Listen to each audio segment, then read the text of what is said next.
Comptoise Radio, conseil d'expert.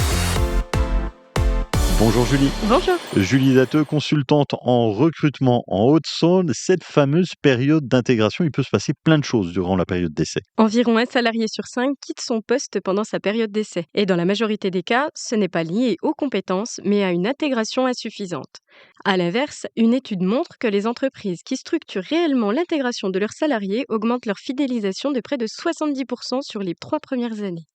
La première étape d'une bonne intégration commence avant l'arrivée du salarié. Préparer son poste, anticiper son matériel, les codes d'accès pour l'ordinateur, le bureau, organiser son planning d'accueil.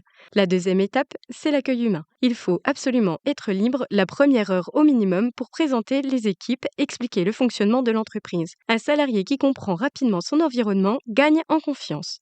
Troisième étape, transmettez les compétences et vos attentes. Donnez des objectifs échelonnés dans le temps qui sont clairs et vérifiez qu'ils sont compris.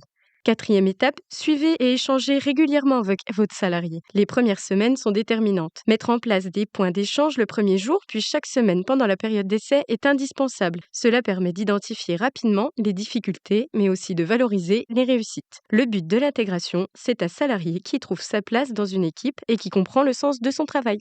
Merci Julie, consultante en recrutement en Haute-Saône.